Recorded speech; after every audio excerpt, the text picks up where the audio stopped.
Bonjour à toutes et à tous, on se retrouve aujourd'hui pour une nouvelle vidéo et c'est les sorties livresques du mois de juin que je vous propose aujourd'hui. J'en ai noté une petite quinzaine, je pense que je n'ai pas tout noté, c'est sûr même, je n'ai pas tout vu, j'ai dû zapper des choses. Je compte sur vous pour me répondre en commentaire parce que je pense que j'en ai oublié. J'ai noté particulièrement les sorties qui m'intéressaient, des romans qui vont atterrir dans ma liseuse. Et je vous présente ça tout de suite. On commence avec le 3 juin en auto-édition. Sortira à Caleb et Zoé le tome 1 de Lacanau Beach Baby de Enaël qui nous propose une saga en 3 tomes si je ne me trompe pas au cours de l'été. Donc on va en avoir un en juin, un en juillet et un en août. Une saga qui sent bon l'été au vu de la couverture, au vu du résumé, ça va être fun. J'ai vraiment hâte de me plonger dans cette histoire, de découvrir cet univers, ce truc qui va me faire sentir vraiment en été. J'ai vraiment hâte de découvrir cette histoire. On passe au 5 juin, toujours en auto-édition, sortira l'intégrale des Sweet Summer de Marie Agi. Une très belle intégrale. Comme vous le savez si vous suivez la chaîne, j'ai déjà lu ces 4 tomes l'été dernier, j'ai vraiment adoré. Là aussi, on est dans un univers un petit peu d'été qui fait du bien. Une très belle intégrale. Je tâte à me prendre l'intégrale en papier puisque je n'avais pas acheté les tomes papier l'année dernière.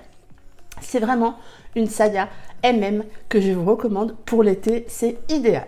Toujours le 5 juin sortira Nat, le tome 2.5 des Phoenix Ashes ou le tome 1 des Phoenix Ashes Génération 1. C'est de Fleurana en auto-édition. C'est plutôt un tome introductif qui se passe chronologiquement avant les Phoenix Ashes et qui explique en fait la mise en place du club. C'est un tome que j'ai hâte de découvrir. Vous savez que les Phoenix Ashes avec moi, voilà, ça le fait, j'aime beaucoup ça. Et donc, voir un petit peu comment s'est construit le club et les débuts du club, on y va, je fonce. On passe au 8 juin, toujours en auto-édition, sortira d'encre et de chair le tome 3 de Montgomery Inc. de Karian Ryan. Je n'ai toujours pas lu le tome 1 que j'ai dans ma pile à lire. On est là dans une saga autour de l'univers du tatouage. Voilà, il faut que je lise le tome 1. J'ai noté à chaque fois les sorties des tomes suivants parce que c'est une saga qui m'attire beaucoup et il va falloir que je me case le tome 1. J'espère peut-être cet été, on verra bien. Mais donc le tome 3 sort ce mois-ci. On passe au 10 juin et toujours en auto-édition sortira le dernier été, le tome 2 des Portes du Soleil de Jacinthe Canet. Un tome 2 qui sent encore bon l'été une fois de plus. Je vous ai chroniqué le tome 1 il y a quelques semaines, j'avais beaucoup aimé. Pourtant c'était du young adulte et j'ai vraiment adoré ce premier tome. J'ai hâte de savoir la suite parce que je me fais plein d'idées et je ne sais pas du coup vers quoi Jacinthe Canet est allée. Donc ça va être une très belle découverte. Encore une fois, une couverture magnifique. Je trouve les 2 couvertures de cette duologie vraiment très réussies. On passe au 11 juin, chez Hugo Roman, sortira London et Shay de Brittany Setcheri, qui est un tome peut-être compagnon spin-off de Eleanor Gray, que j'ai dans ma panne, mais que je n'ai pas encore lu. Je trouve le combo des 2 couvertures encore une fois réussi. Ça me plaît vraiment beaucoup. Apparemment, Eleanor Gray est très bien. Beaucoup, suite à sa lecture, attendent celui-ci. Donc moi je l'ai noté, je pense que je ne vais pas me le prendre dans l'immédiat, je vais déjà lire Eleanor Gray et puis on verra ce que ça donne. Mais je trouve la couve réussie et puis c'est du Brittany Setcheri, donc ça a quand même l'occasion d'être dans cette vidéo. Toujours le 11 juin, mais cette fois-ci chez Michel Lafon, sortira Le Sourire des Fées de Laure Manel, qui est une auteure que j'aime beaucoup. Finalement, je lis quasiment toutes ses sorties, ou j'en ai même écouté certaines, et j'aime vraiment beaucoup ses sorties, et du coup, celle-ci, je l'ai notée. Ça a l'air, je n'ai pas lu le résumé parce que je ne veux pas, mais rien qu'au titre et qu'à la couverture, ça sent bon l'été, je me trompe peut-être.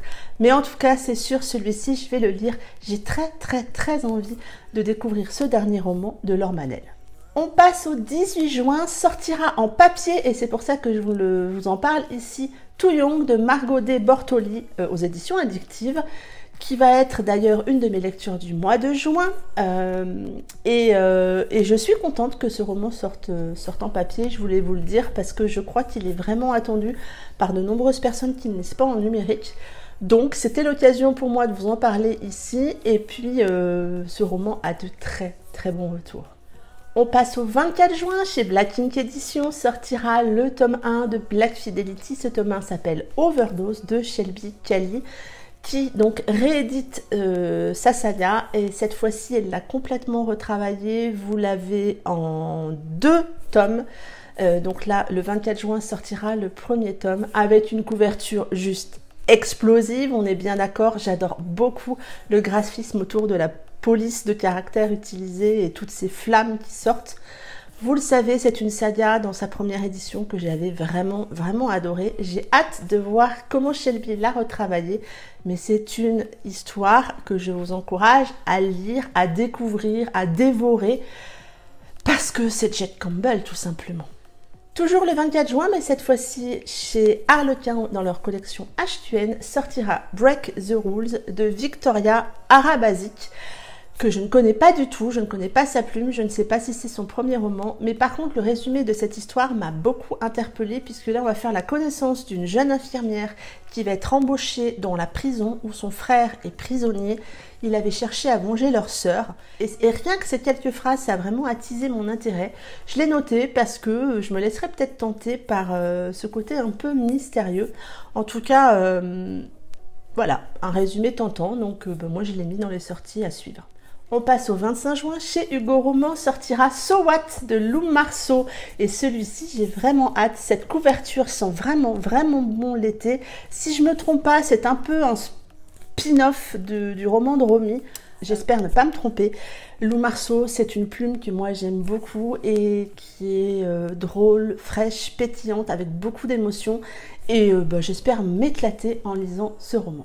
Toujours le 25 juin, mais cette fois-ci chez Addictive, sortira en brochet Scottish Bastard de Anna Sanderson, un roman que j'ai déjà lu, que j'ai beaucoup aimé, et je suis contente que les romans d'Anna sortent en papier. C'est une histoire en Écosse, qui se passe en Écosse, et j'ai aimé un peu cet univers-là, cette petite touche de fantaisie que Anna a amené dans cette histoire. Laissez-vous tenter, vous ne serez pas déçus. Et le dernier roman que j'ai noté sortira le 30 juin aux éditions Addictive, c'est Summer Secret de Mag Mori. Mag Mori, c'est une auteure que j'ai eu la chance de rencontrer et avec qui le feeling s'est vraiment fait. J'aime ses écrits et du coup, je la surveille, je note ses sorties. On est là dans un roman qui a l'air de sentir bon l'été, tout le titre. Et du coup, je l'ai noté parce que je me laisserai peut-être tenter pour le lire au cours de l'été, pourquoi pas. En tout cas, il me fait lui aussi très envie. Ça en est tout pour cette vidéo et ces sorties du mois de juin que moi j'ai notées. N'hésitez pas, comme je vous le disais en début de vidéo, de me dire si vous avez d'autres sorties de votre côté qui vous tentent et que j'ai peut-être loupé. N'hésitez pas. En attendant, je vous souhaite un très bon week-end, de belles lectures et je vous dis à très bientôt pour une prochaine vidéo. Bye bye!